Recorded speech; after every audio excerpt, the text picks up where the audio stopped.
Chapter 1. Prince Siegfried.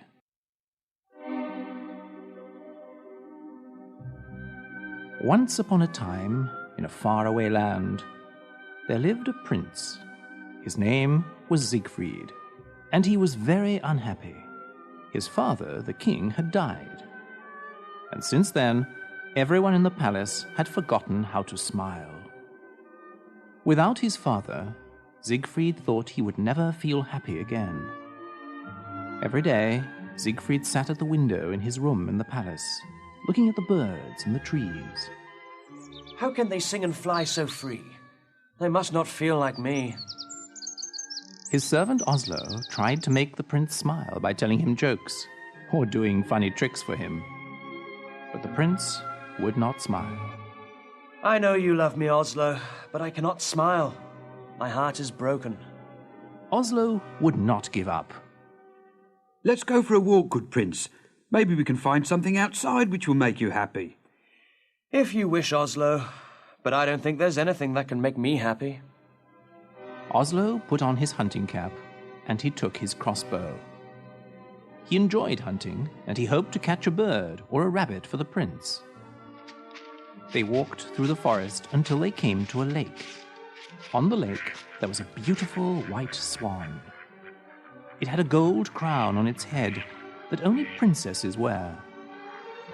The swan swam towards the prince and looked into his eyes. The swan's eyes were so sad that Prince Siegfried felt sorry for it. Here is a creature which feels worse than I do. But why do you have that crown on your head? The swan opened its wings and cried out, I think it's trying to tell me something. Oslo had his crossbow in his hands. He wanted to shoot the swan. I'll get that swan for you, prince. Just 1 minute. Oslo, no! Before Oslo could shoot, a magic owl flew from a tree and took Oslo's cap off his head. This cast a spell on him, and he was turned to stone. The prince did not understand. Oslo, what has happened to you? Speak to me. He looked back at the lake. The swan was gone. Everything I do goes wrong. This must have happened because of me. The prince returned to the palace sadder than before, thinking to himself, If only Oslo were here. There is nothing good in my life anymore.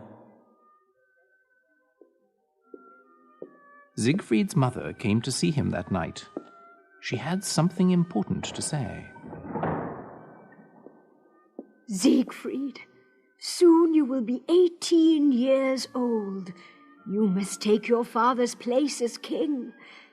I am having a ball on your birthday so that you may choose a wife, and I will invite all the princesses from the other kingdoms. But I do not wish to marry, Mother. I do not love anyone. You will learn to love someone. First, you must stop thinking of yourself. If this will make you happy, I will do it, Mother. It is not for my happiness that I am doing this. It is for yours and all the other people in this land. You see, love is more powerful than we know. Without it, you will not be a great king. His mother left him. He sat at the window thinking of what she had said. He wanted to love someone with all his heart, but he didn't know who it would be.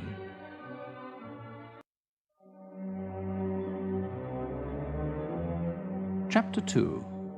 The Beautiful Princess.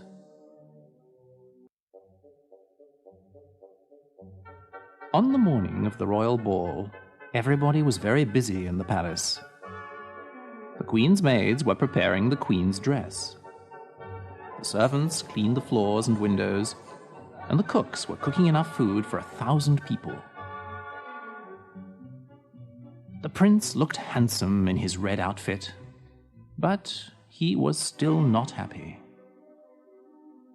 He left the palace to be alone and think, and went to the stone statue of Oslo. It's my birthday today, Oslo. I'm 18. That means that I must marry someone and become king. The problem is, I don't want to get married. I don't love anyone. There was a quiet splashing in the lake. Siegfried looked and saw the beautiful swan with the gold crown. There it is! The beautiful swan has come back. He went closer to the water to look at it. Its eyes had the same sadness in them. But it was happy to see Siegfried, and it swam close to him. Siegfried looked into its eyes and talked to it. I think you understand me. I think you know how people feel. A tear fell from the swan's eye. Don't cry. You should be happy that you are a swan. You will never have to marry someone you do not love.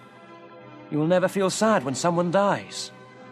The swan made a loud cry. Its wings moved back and forth at its sides. Suddenly an owl appeared, as if from nowhere, and flew at Siegfried's head, but it missed. The owl flew off, and the swan began to swim away. Wait, don't leave! Siegfried ran round the edge of the lake, following the swan. He had to run fast to see where it went. Soon he was in a part of the forest he did not know. Tall trees blocked out the sun. It was very dark. The swan swam to an ugly old castle.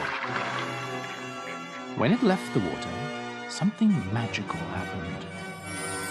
The swan turned into a beautiful princess. She had long, blonde hair, and she wore a long white dress. The crown was still on her head. Siegfried ran to where she stood at the castle door. Wait! Where are you going? The princess stopped, but she did not look at him. Look at me, please! My name is Prince Siegfried, and I want to know who you are.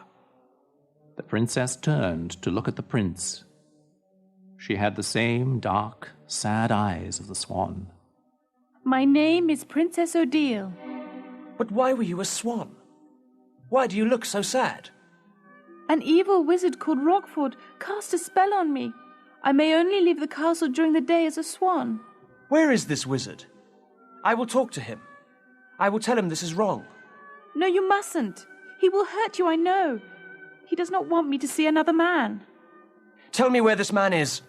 I will fight him and free you. No, you must leave. He is dangerous. I won't leave until I see him. You must be set free. Please. You are very kind, but you must go away. I won't. She looked into his eyes again. If you want to do something for me, you will leave now. Odile, I will leave if you want me to.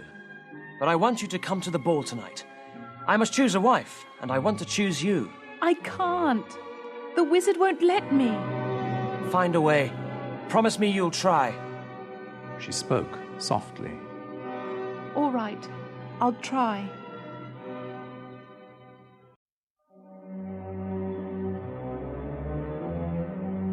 Chapter 3.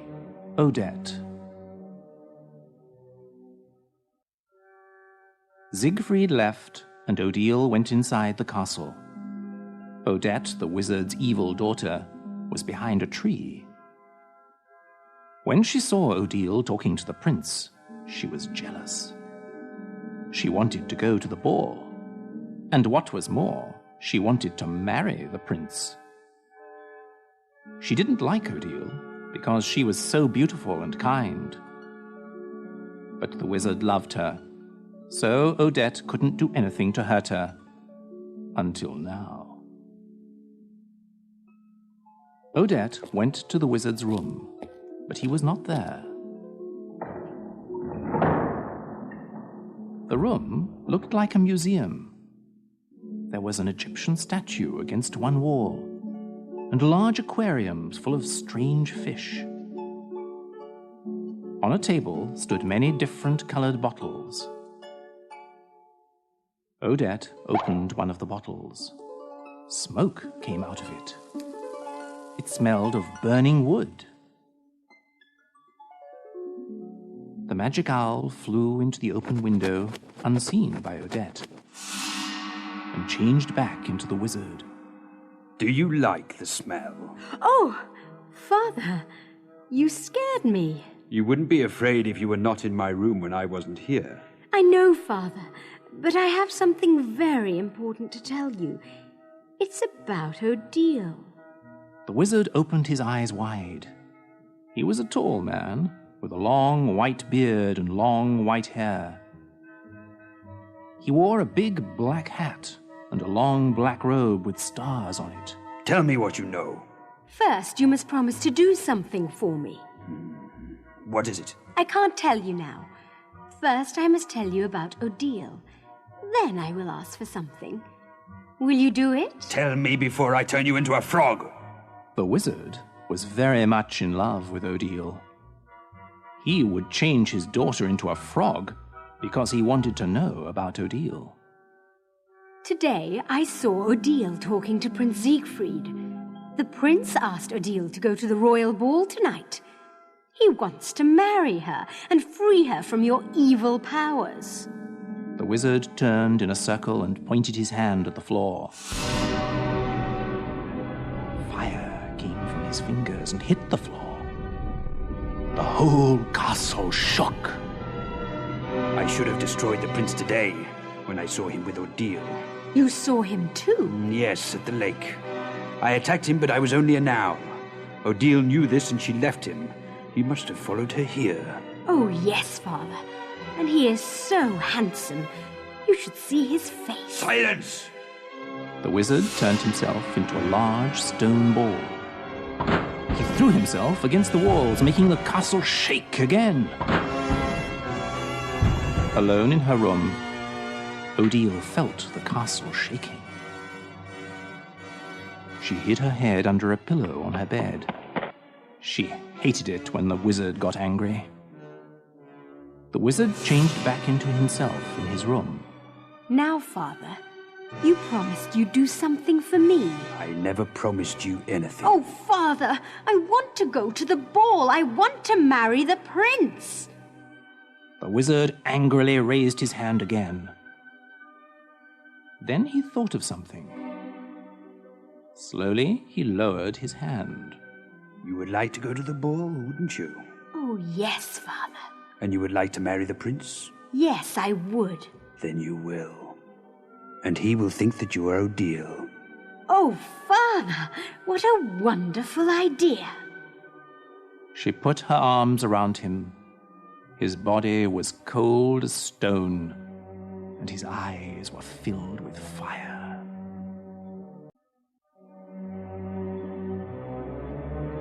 Chapter 4. A Bird in a Cage. Odile's room was at the top of the castle tower. Rockford had put her there after he had taken her from her parents. She was the most beautiful princess in the land, and her parents were good and kind. Rockford had asked her father if he could marry Odile. We must ask my daughter what she thinks. Odile was brought to the wizard. Princess Odile. Odile, this man has asked to marry you. He says she is very rich and that he will make you the happiest princess in the world. What do you think? Odile looked into the wizard's eyes. Do you promise to love me forever with all your heart? Will you love me so much that you will not think of what you want, even if it hurts you to do this? The look in her eyes and her questions made Rockford uncomfortable. Why do you ask me such questions? I told your father I could give you everything you could want. The princess smiled and turned her head away. I'm sorry, Father, but I will not marry this man. He does not know what love is. They did not know then that he was a wizard. Rockford had looked like a prince. He wore beautiful clothes and looked very handsome. But when he heard what Odile said to her father, his face began to change. It became old and ugly. His clothes changed from blue to black. You don't know what you're saying, you silly girl. I do not have to ask for what I want. I am a wizard. I can do anything I please. He waved his hands through the air, and a fire started in the castle where the princess and her parents lived. He had turned Odile into a small bird in a cage and carried her to his castle where he locked her up in a tower. The entire kingdom was destroyed by this fire, and her parents were killed.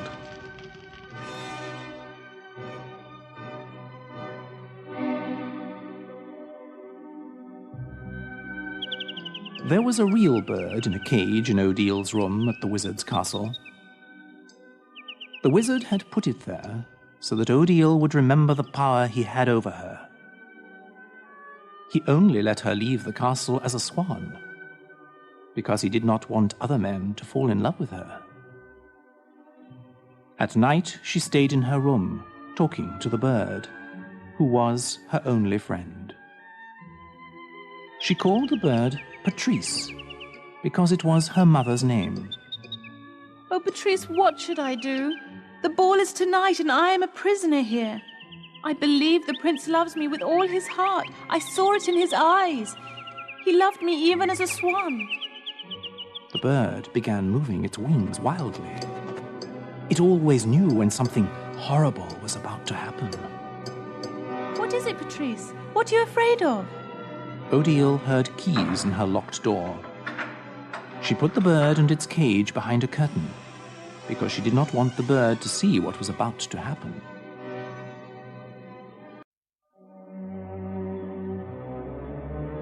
Chapter 5. Odette's New Voice.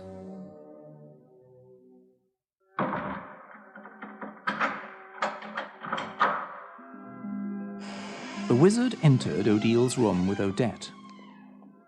Odette was the same age and height as Odile, but she had dark hair.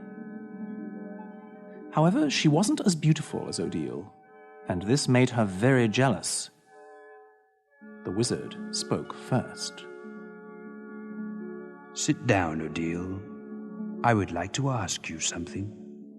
The wizard waved his hand, and a large and very comfortable pink chair appeared. Odile sat on it. Odette tells me that you would like to go to the ball tonight. Is that true? Yes. If I let you go to this ball, will you promise to marry me? I have told you. I will only marry a man who loves me and who I love. But you know I love you.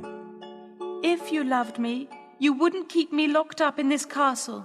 You wouldn't have killed my parents. You are a fool. Would you like to marry the prince? Is that it? He loves me more than you do. How do you know? He left you here with me. That shows you that you're wrong. He's afraid of me. He can't love you very much if he's afraid. He did it for me. I asked him to do it. And did you tell him that you would go to the ball? Yes. Then you lied. You knew I would not let you go. I said I would try. He knows that if I do not go, it is not because I do not want to. And how does he know this? You do not have to cast a spell on someone or make them rich to love you. You understand it by looking in their eyes. You know it by the way they speak and act. You are a dreamer. And you have no heart. Silence! The wizard raised both his arms and the castle shook. The curtain on the wall fell down, and the wizard saw the bird in the cage. Ah, the bird. If you hurt that bird, you're worse than I thought. The bird flew wildly as the wizard walked towards it. He picked up the cage. Now, why would I hurt this bird? It is like me. It has no heart. It does not feel anything when I do this. The wizard pointed his fingers at Odette. She changed into Odile. She had the same blonde hair, the same eyes. She was even wearing the crown. Odile stood up. Tonight, Odette will go to the ball as you, Odile.